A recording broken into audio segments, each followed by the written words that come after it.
The Toronto Blue Jays have filled their biggest offseason need, which was the starting pitching. Obviously, a lot of conversations in regards to Bo Bichette and Kyle Tucker, but something flying a little bit under the radar is a guy like Daulton Varsho needing a contract extension.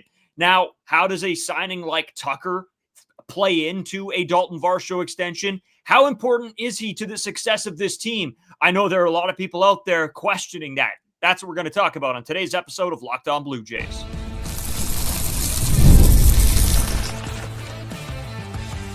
You are Locked On Blue Jays, your daily Toronto Blue Jays podcast. Part of the Locked On Podcast Network, your team every day. Welcome back to Locked On Blue Jays, part of the Locked On Podcast Network. Now the #1 sports podcast network, your team every day.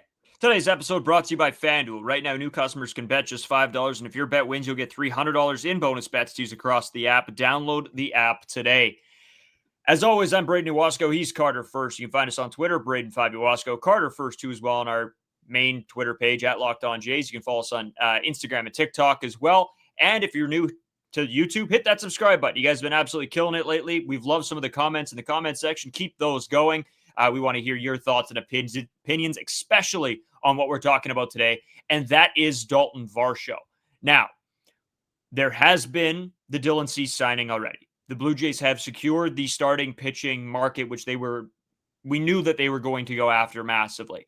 Obviously, like I said in the intro, Bo Bichette and Kyle Tucker are still the main talking points of this free agency for this team. And which do they get? Do they get somehow both? There's a lot of conversation there. But this one has flown under the radar. And that's the importance of Daulton Varsho, or the not so importance of Daulton Varsho in some people's minds. Carter, we've gotten a lot of text messages and comments in the comment section regarding Daulton Varsho.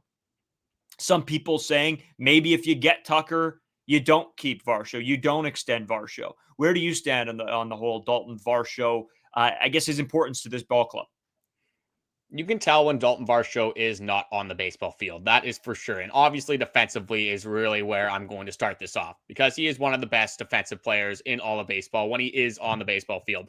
The routes he takes to the ball are immaculate. Just some of the catches that he makes are spectacular. I mean, his first game back, like the falling over catch again, I think people kind of overplayed that a little bit, because I mean, if you just don't fall over, you make an easier catch.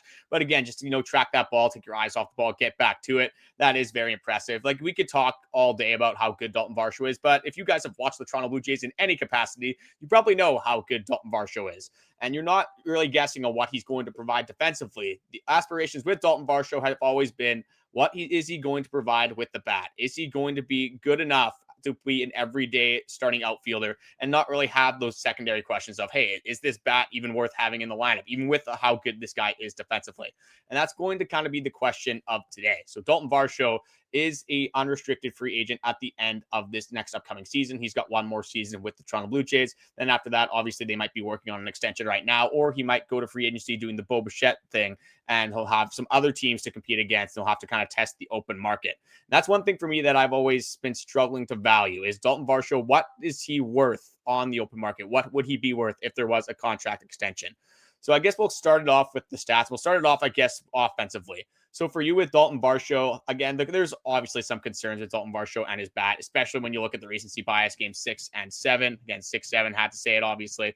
But in those games, he was horrific. I don't think he even had a hit in those last two games. You may have one job in game 7. You just have to get a ball into the outfield. Unfortunately, not able to get that done. Daulton Varsho is a better hitter than what we saw in game 6 and game 7. When we look at just the home run numbers, hit 20 home runs in like 72 games. And if you look at it on a 162 pace, he's close to 45 home runs. Those are unbelievable numbers, especially with the caliber of defense that Daulton Varsho is providing you. I guess the question is, we've seen so much inconsistency from Daulton Varsho. Do you think at this point, from what we've seen with Daulton Varsho in Toronto Blue Jays blue colors, can he put it all together, and can he have a consistent season and a healthy season over 162? Yeah, that's the biggest question, obviously. And it's tough for me because I think we were all sort of sitting here since acquiring Daulton Varsho, sitting here waiting for him to find his bat, because I think we all knew that it was in there, that power stroke was in there, that this is a guy that could hit 25, possibly touch 30 home runs at some point in his career. But was it ever going to take that turn? And even looking back, Carter, at 2024, I mean, he had 18 home runs, and it was not a good season, batting 214. The year before that, 20 home runs, batting 220. But then he comes out in 2025, only playing in 71 baseball games. He hits 20 home runs. And yes, the average isn't fantastic. It was a 238 batting average with a 284 on base. But the home run numbers were there. And that's always the profile of what Daulton Varsho was going to be. It was going to be a power swinging, great defensive center fielder. But I was always concerned if he was ever going to get there. And I think that this season was a great jumping off point, a starting point to see what Daulton Varsho can become. The problem is I look at it and it was only 71 games. Can he keep that going for the entire season? And we've seen that Daulton Varsho can fall off the face of the earth at the plate. And we saw that in the last few games of the World Series. So I don't have a great answer for you. In my own head, I think he is a guy that has a 30 home run season potentially in his career. But will that be the outlier? Probably. I think he's a 20, 23, 4 home run player in a full season. And even that might be, year to year. So they need Daulton Varsho to be big. I mean, if you're talking about another middle of the order bat and you get the Daulton Varsho you get during the regular season, again, when he was healthy, you'd be over the moon. You want that guy in your lineup because he can hit some clutch at bats. He can hit the big home run. But is it consistent enough for you to trust him on an everyday basis? And offensively, I think the jury's still out on that one, Carter. And I think you have to be as well, unfortunately, for Varsho. This is a guy that's never going to be like an average hitter. He's not going to be Bo Bichette and get close to 200 hits in the season. The reason that you got Daulton Varsho, and when they traded for Daulton Varsho, he was coming off his best season in the major leagues, 27 home runs. That was something that you were hoping to get on a consistent basis. Between 20 and 30 home runs, again, probably closer to 30 is what you were going for, especially with the assets that you did give up at the time. People were going absolutely crazy with giving up Gabriel Moreno and keeping Alejandro Kirk. Again, in hindsight now, it looks pretty good. It looks like Ross Atkins definitely got that one right. But there is definitely some problems with Daulton Varsho and his consistency. The swing and miss, again, the high fastball, Daulton Varsho, that can get him out pretty much every single time. A lot of the time, they were throwing him sliders down and in. If you got the ball inside on Daulton Varsho, there is definitely some swing and miss in Daulton Varsho's game. But if he can just be okay, and you said middle of the order bat, I'm not even looking for Varsho to be a middle of the order bat. I'm looking for 7, even 8, I think I'd be comfortable with Daulton Varsho. He's a guy that I don't want to, you're not having Daulton Varsho, in my opinion, on your baseball team, expecting him to have this massive offensive season. Yes, you're hoping for it to be better than it has been, but if he can be, for me, I love him as that number 7 hitter. And when we went over this in the playoffs, for some reason, I'm not sure why it is, Daulton Varsho tends to hit better when he is lower down in the lineup and maybe in some lower leverage spots where the expectation isn't as high for him to be this massive run producer. So for Varsho, if you can get around 25 home runs, for me, if it's like a 240 average, but what I would like to see from Daulton Varsho in the future, and just from a lot of the Toronto Blue Jays, is their ability to steal bases and run the bases a little bit more.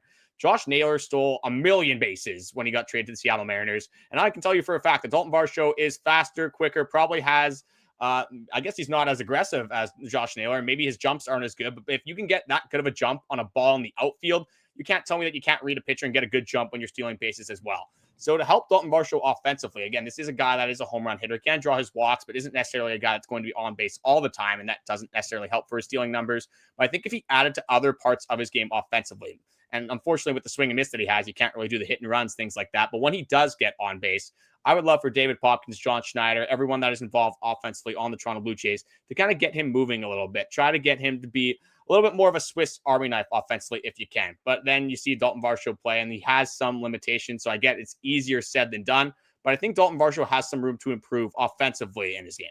Yeah, Carter. I mean, he's 77th percentile in sprint speed. He is a fast player, and he can be. And him on the bases, I don't know why they don't uncork him a little bit, and maybe that's because of the fact that he's just not on first base a whole heck of a ton, and which is fair enough. But the other part of this is, we've seen the Blue Jays play a little bit of an interesting style of baseball where they will drop a bunt down the odd time. Hey, Daulton Varsho, you got a lot of swing and miss. Maybe try to drop one down and beat it out in some situations. Take advantage, play some heads-up baseball, add that to your repertoire so teams aren't just worried about the 100-mile-an-hour off the bat, but also you laying one down and beating it out with the legs. This is a guy that has that potential because he's got all of those different pieces is as a skill set, but putting it all together is something we're still waiting to see. We're going to take a break, Carter. We're going to come back. We're going to talk more about Daulton Varsho, but what does it mean if the Blue Jays also acquire Kyle Tucker? And what does that mean moving forward for Daulton Varsho? We'll take a quick break and be back with all that after this. Today's episode is brought to you by FanDuel. You guys know we love FanDuel. We all use it, whether it's me, Carter, Skylar Peters, my brother, Justin, Dallin, Tristan. Everybody's on FanDuel. We send each other all the bets all the time. But I had a great Sunday this past Sunday. Didn't have to work. I sat on my couch all day and I watched football. And man, it moves fast. One big play and suddenly everything feels different. That's why that's what makes betting with FanDuel so exciting. You're not just watching the game, you're reacting to it in real time. With FanDuel, you can place bets on the action and as it unfolds. Every drive, every momentum swing, every highlight moment. There was some amazing catches on Sunday night, and I was absolutely having a blast. I had guys for over on yards. I had over touchdown passes, and I was live betting everything. As I see the drive unfolding, I'm betting. So if you want to be right in the middle of the action this season, visit FanDuel.com and place your NFL live bets all season long. FanDuel, the game moves fast, but so can you. So, Carter, as we continue on, obviously, we're going to continue to break down sort of what Daulton Varsho is and what he can be, but I'll pose you this question. If the Blue Jays somehow go out and get Kyle Tucker, does that change things for a potential Daulton Varsho extension? Or does it maybe take away from the fact that the Blue Jays are willing to maybe offer him an extension during this season instead of maybe having him wait and play out into free agency if they do sign Kyle Tucker? Are they as quick to jump on the Daulton Varsho extension as they would be if they didn't get Kyle Tucker? I personally don't really think it matters because Kyle Tucker is just never going to be a center fielder. He's going to play one of the corner outfield positions.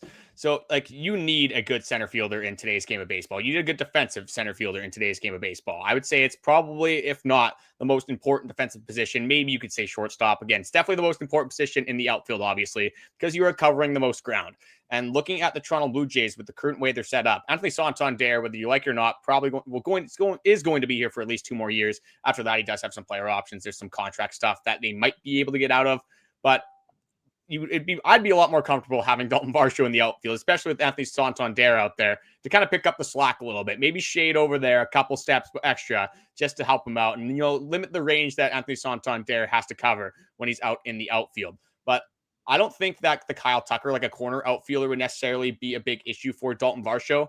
I just think it really depends on how the Blue Jays value Daulton Varsho, because Daulton Varsho, again, is very good defensively, but is what he's doing defensively and maybe more so what he's not doing offensively enough to keep Daulton Varsho around? For me, like I said, Daulton Varsho is one of the hardest guys to kind of evaluate in terms of a contract, how are other teams going to view him, what an extension could look like. So what we've seen a lot of, not as much from these insiders or MLB analysts, but especially from the fan base, especially with how he did play in the World Series against the Los Angeles Dodgers, there's been a lot of trade rumors for Daulton Varsho. And my cause of concern for that is, especially with the offensive numbers, the lack of consistency, what kind of value is Daulton Varsho going to have with 1 year left on his contract? I just can't imagine that teams are evaluating Daulton Varsho as being this massive, integral piece to any sort of franchise.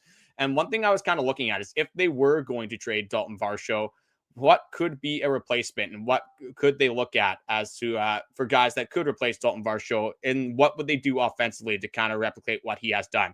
And I was looking at Cedric Mullins as an example. The guy is 32 years old. Again, have some familiarity with him, playing for the Baltimore Orioles. And I thought his WAR numbers were pretty interesting going over the last couple of seasons. In 2021, Cedric Mullins had a 6.2 WAR, 22 had a 4.0 WAR, and 23 had a 2.8 WAR. 2024 had a 2.6 WAR. 25, again, it's not very good, but was on 2 separate teams, did have a 0.5 WAR. Now to go over to Daulton Varsho. When I think about Daulton Varsho in terms of his WAR, again, I know how good he is defensively. I've seen it with my own eyes time and time again, watching the Toronto Blue Jays exclusively for the last, even before Daulton Varsho's time, obviously. But since Daulton Varsho has been here, especially with the podcast now, I've been extra critical and had my binoculars out with Daulton Varsho. Going over his WAR numbers since 2021, had a 1.8 WAR in 21, 4.3 in 22, 1.9 in 23, 3.1 in 24, and then in 2025, only 71 games, but did have a 2.2 WAR. But looking at Cedric Mullins' numbers, in terms of the WAR at least, and then the home run numbers pretty similar to Daulton Varsho. These guys on paper look like very similar players. And Cedric Mullins right now does not have a team, does not have a home, was traded by the Baltimore Orioles at this last trade deadline, honestly, for not a whole lot. And with 1 year left with Daulton Varsho's contract, I can't imagine they're going to get enough in return, especially if they want to upgrade. I'm assuming if you're trading Varsho, you'd probably want it to be for a bigger transaction. Maybe, at this point, it would say a starting pitcher, but probably not anymore. Maybe a big bullpen arm, maybe just, a better center fielder offensively, maybe a more well-rounded center fielder. But I think for Daulton Varsho, for me, I was pretty high on him defensively. But looking at kind of the insider numbers, I think for me, in my head, I valued him a little bit higher than maybe I should have. So if you can find a trade piece for Daulton Varsho, you can find a way to move him and you got to get stuff back. You can't just trade Daulton Varsho for pennies at the end of the day. But with some of the free agents on the market, some of the guys available in free agency, I don't think it'd be the worst idea for the Blue Jays to at least explore it a little bit. And, just play their options, at least in the center fielder market. You do need a guy that's obviously good defensively with the corner outfielders you're going to have. And it would have to be kind of the perfect trade piece. But I don't think Daulton Varsho is like a massive integral piece to the Toronto Blue Jays' success for the long-term future. I agree with some of it. I'm torn. Because do I think that Daulton Varsho is the be-all, end-all that will make this team go to the World Series again or not? Absolutely not. I think that he is, I hate to say it, a little bit replaceable. But I don't think we have seen the best of what Daulton Varsho can be yet. And like I said, I think there's more of a ceiling here for him. Now, will he ever get to that? I don't know. Yeah, that's my thing. How long are we going to wait for this? Yeah. But I think that right now, again, if you have Daulton Varsho and Andres Gimenez as your 8-9 guys and are able to make some moves to bolster this lineup, and you have Daulton Varsho's defense and sort of use him as a Andres Gimenez, a cheaper Andres Gimenez, I think you're okay with that. I think he steals runs from you or for you. And that's sort of the same thing with Andres Gimenez does, but you get the power upside with Daulton Varsho, the guy that will probably blast you 20 bombs.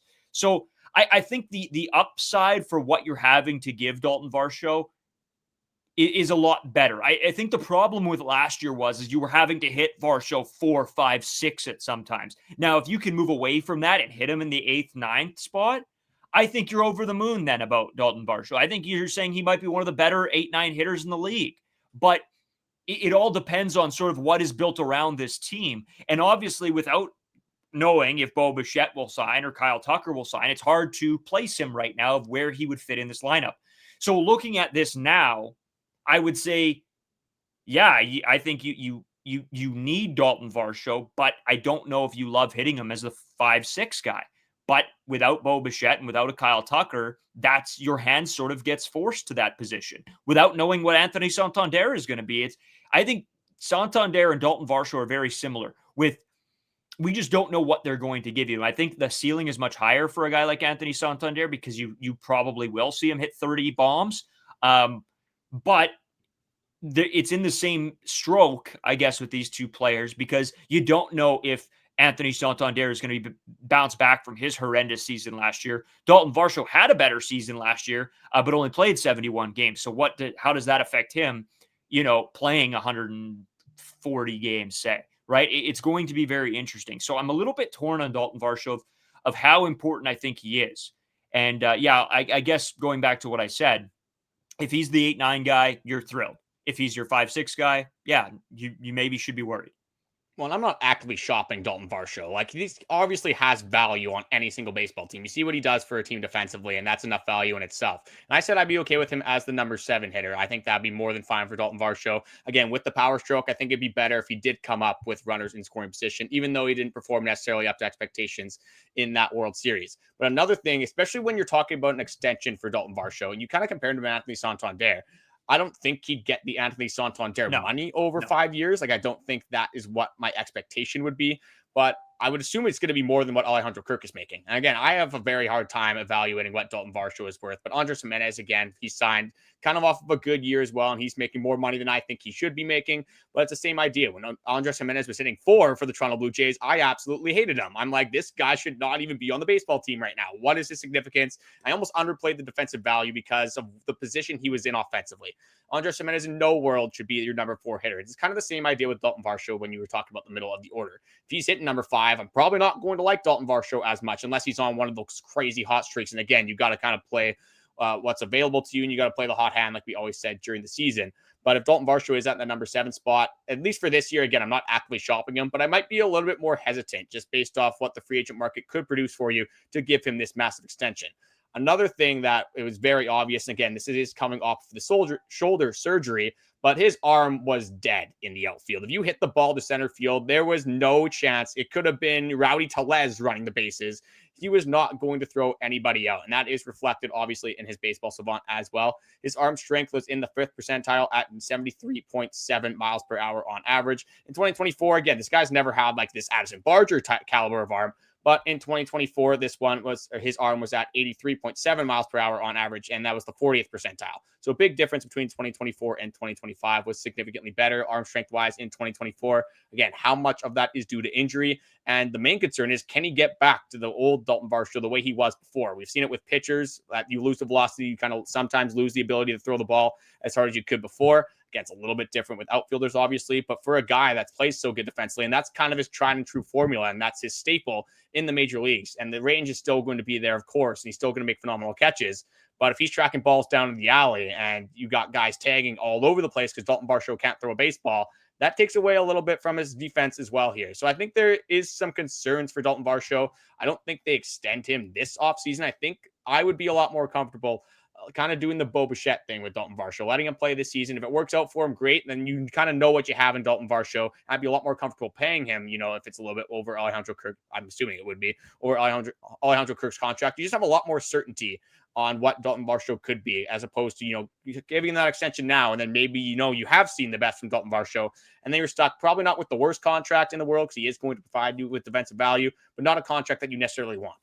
Yeah, it's tough to evaluate him after a half season with injuries, right? Because you don't know, how is he going to bounce back. So that's why it's nice that they don't have to make this decision right now, and they can sort of wait it out another season.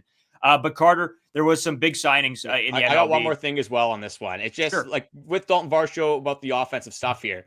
Like I said it before, how long are we going to wait? And for Daulton Varsho, like he's not, a spring chick. Like he's not in his 2nd season in the MLB. Like this guy has been in the MLB for 6 seasons, and we've really only seen it once.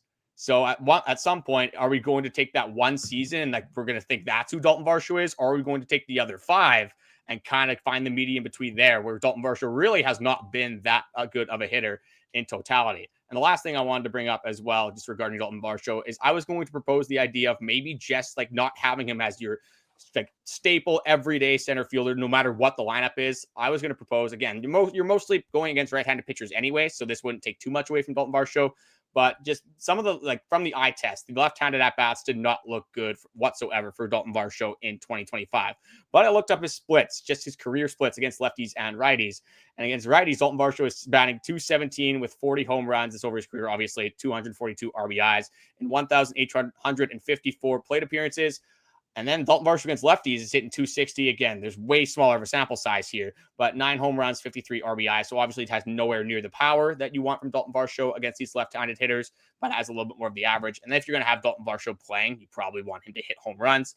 So for me, again, the stats, maybe at least on the average side of things, maybe the bat to ball is similar, maybe even a little bit better against lefties. But I think if you're playing Daulton Varsho, you want the power upside. So I could propose the idea of him just playing against right-handed starting pitchers, because we've seen the pull side home runs. We've seen how cool they can be. We've seen him have success against right-handed pitchers. So I'm just a little bit hesitant to just roll Daulton Varsho out there every single day and just expect him to produce for this offense. I think you got to be maybe a little bit more lenient and maybe pick your spots a little bit more with Daulton Varsho in the future, especially when you have Miles Straw, a guy that you probably want to at least throw in sometimes. And then you have Miles Straw against those lefties. I'm not saying, every single time it's a left-handed pitcher throw Miles Straw in, but I think I wouldn't be as easy for me to just throw Daulton Varsho in there with no thought behind it, no matter who's pitching. I think you could take a little bit more time and evaluate who the pitcher is and what the matchup is for Dalton Varsho.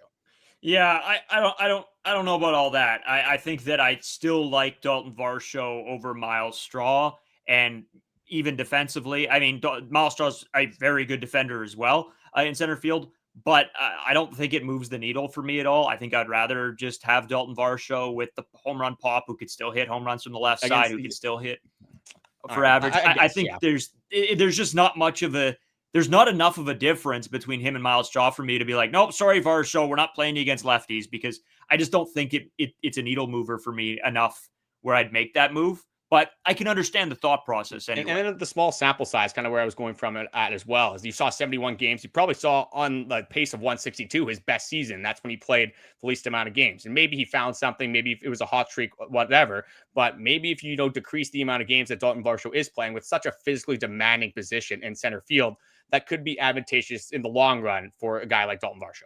Maybe it's something to think about. Anyway, I don't know sort of where I sit on that. I don't think I'm pro sitting Dalton Varsho at any point. I think if I can have Dalton Varsho's defense plus the power upside in there, I'm probably playing him.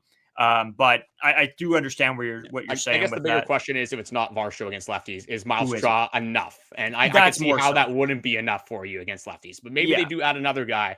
Again, probably not with all the traffic they already have. But we're just trying to fix Dalton Varsho on this podcast. We're trying to figure out how he can be a consistent hitter over 162. Yeah, Carter, we'll come back. Couple big signings. We'll sort of touch on it in this episode. Probably get into it a little bit more on the next as well. But we'll at least give you guys sort of a rundown on some of the moves that have been made right after this short break.